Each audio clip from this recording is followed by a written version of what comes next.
Good morning, students. I'm Dr. Radhika. Here, I'm going to take about the shark external morphology.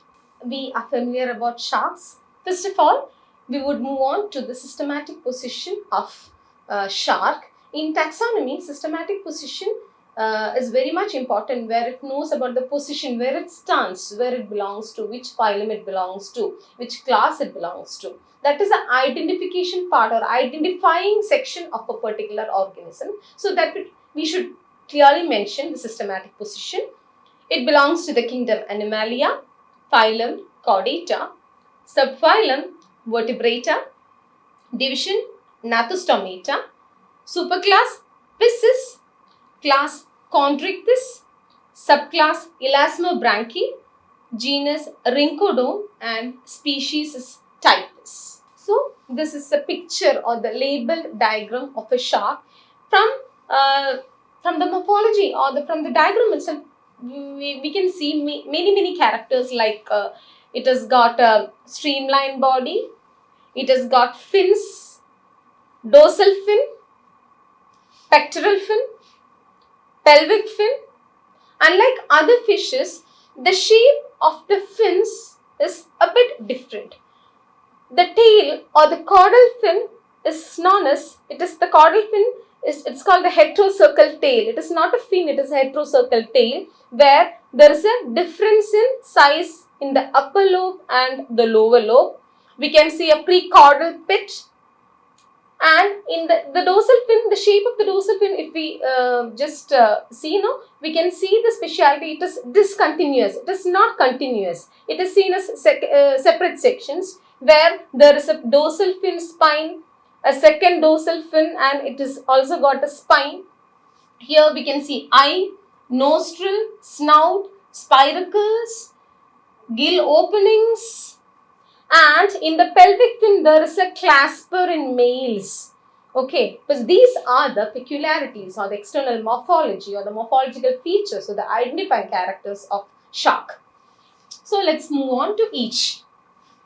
The sharks they have a cartilaginous skeleton, so they are cartilaginous fishes.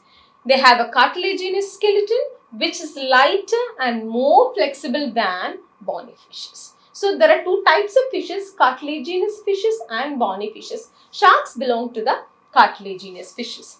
And another peculiar feature is that it has got powerful jaws, multiple rows of replaceable teeth inside the jaws.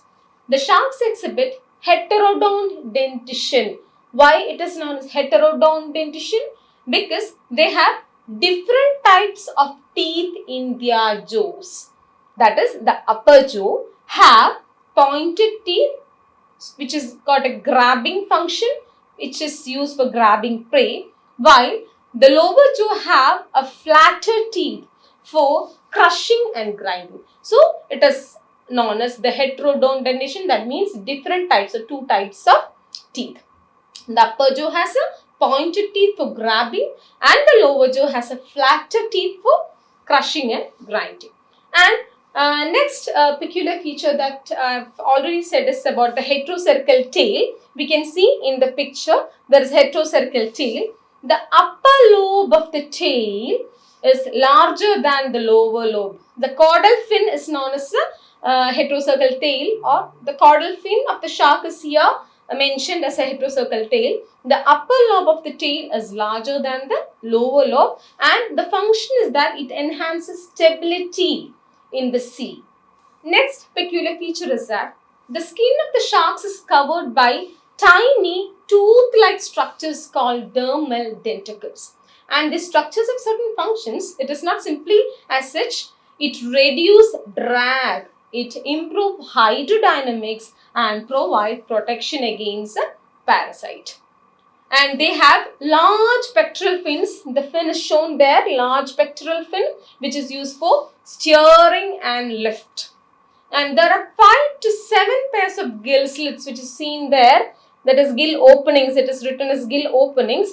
5 to 7 pairs of gill slits on each side of the body, which allows water to pass over the gills. That is for oxygen saturation or oxygen extraction. And the next feature that we see is the internal fertilization. I already said that the pelvic fin is modified to form a clasper, or it has a structure called clasper in males. So it has got a modified pelvic fin called claspers that are used to transfer sperm into the female scoleca. So once it lays the eggs, it is called internal fertilization.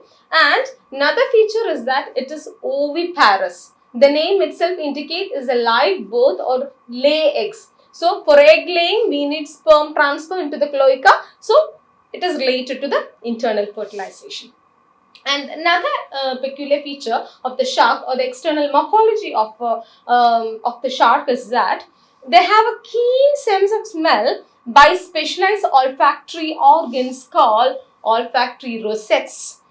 They can detect even small concentrations of chemicals in the water. That is why we usually see in the film that they used to detect blood. Whenever they detect any blood in water, they easily detect. That is why.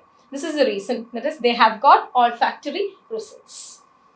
And another, which is last but not the least, is they possess electroreceptive organs called ampullae of Lorenzani. This is here we can see in the shark. There is in the skin of the shark, or the mouth portion, they have ampullae of Lorenzani, which allows them to detect the electric fields produced by the muscle contractions of the prey. Here in the picture it is seen that this is a prey, small fish is a prey, this is a predator, shark is a predator, and it has got ampullae of Lorenzani, and it detects the electric fields which is produced by the muscle contractions of the prey. And here this is shown, this ampulla of Lorenzani, its enlarged structure is shown here. This is the skin of the shark where ampulla of Lorenzani is being located. And another peculiar feature is that the sharks are predatory in nature. They are predatory fishes. They are carnivorous predators, and they play a very vital role in the marine ecosystems. They feed on a variety of prey, including small fishes, seals, and marine mammals. So it plays a very important role in managing the food web of the marine ecosystem. Thank you.